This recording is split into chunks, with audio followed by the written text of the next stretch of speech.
Welcome back to Wharf Wide Web, and on today's episode we're going to take a little look at some of the waterways people around Preston Brook. Before the waterway explosion up here, wages for people working in the countryside were poor and there was very little scope for advancement. But the growing network of waterways offered opportunity for strong, likely lads, and the rapid expansions and keen rivalries between the companies kept wages high for good boatmen. Take, for example, Peter French. Peter was born here, at Whitton, in 1734, the son of a farm labourer who was earning between 6 and 10 shillings a week, depending on the season. Peter followed his dad onto the land until around 1755, when he got married. By this time the River Weaver was becoming increasingly busy with cargo coming in from Liverpool, and he decided to try his luck on the big water. The parish records alternate between calling him a sailor and a flatman, which confirms what the archives say, that he was working on boats going the dangerous river crossing to Liverpool. He was mostly working for the salt proprietor, Jonadab Mort in Northwich, and he must have been reasonably fond of him, as he named one of his sons after him too. He was now earning about 18 shillings a week, more than double what he had on the land. As he got older, he took to the quiet waters of the new canal system, becoming master of a boat for John Gilbert, bringing salt from Marston, through Preston Brook, and on to Runcorn. He was now earning about 25 shillings a week. Admittedly, this was about 6 shillings less than he would have earned as the master of a flat going to Liverpool, but there was less chance of being maimed or drowned, so it was probably a fair deal. The same pattern of migration and hereditary was to be found at the wharf too. Take the Speed family, for example. Thomas Speed is a farm labourer from Tarporley who gets rather too friendly with a girl from Preston Brook, and they have a jog up the church aisle. Work is a bit thin on the ground, on the farming side of things, but the arrival of the canal brings steady, reasonably well-paid work, and their family swells. Their children come of age, and the boys start looking for work, and the wharf starts to absorb them too.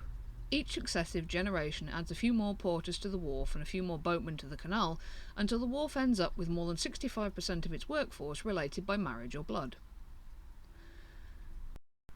Of course, it wasn't all happy families. As the canal systems were expanding, Britain went to war with France again, and it became Catch-22. The country at war needed to move cargo in the most efficient manner, which needed fit and skilled men. But there were less of these men to go around because the recruiting parties kept luring them into the army.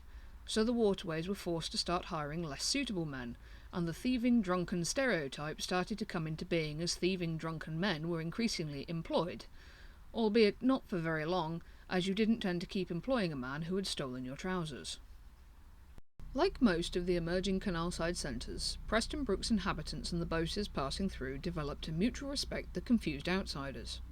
Indeed, it genuinely puzzled more than one company how they seemed to have their boats worked by a collection of Jekyll and Hyde characters.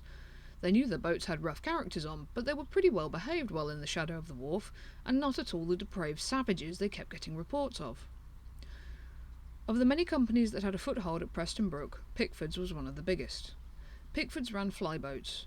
These were boats that would run 24 hours a day to their destination with a crew of 4 working in shifts. The boats would run fairly light, and when there was space to do so they would put passengers in the hold with the rest of the cargo.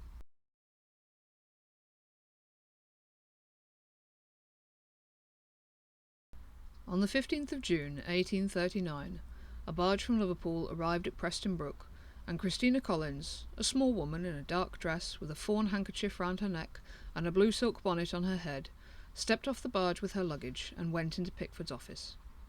Having booked her ticket to London, she was shown to the flyboat she was being assigned and introduced briefly to the crew: James Owen, George Thomas, William Ellis, and William Musson. She then got into the hold with her 2 boxes, 2 bundles, and a roll. The rest of the cargo was loaded, and the boat left the wharf at about 9 o'clock at night.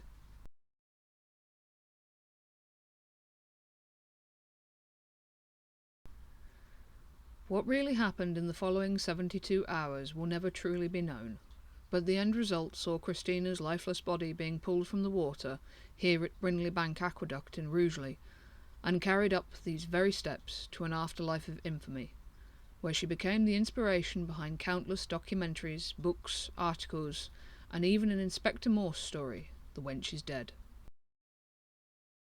The trial that followed is arguably one of the first media frenzies, and the moment when the cruelties of working on the inland waterways could no longer be ignored or hidden.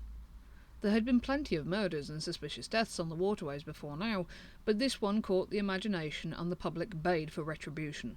It was a foregone conclusion that the boatmen would hang, whether they were guilty or not. The net result of this was, firstly, a stain that would stay with all the boaters forevermore, and secondly, a massive push for reform on the water. Although it would take nearly 40 years for Parliament to bring in the Canal Boat Act, the religious movement took up the proverbial cudgel immediately. Preston Brook gained a mission boat within a year of Christina's death, with the concept that if the boaters won't go to the church, then the church will go to the boaters.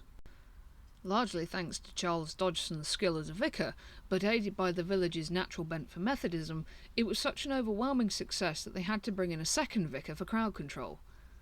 The boat had a Sunday school running from it too, giving boaters and wharfmen's children a basic education.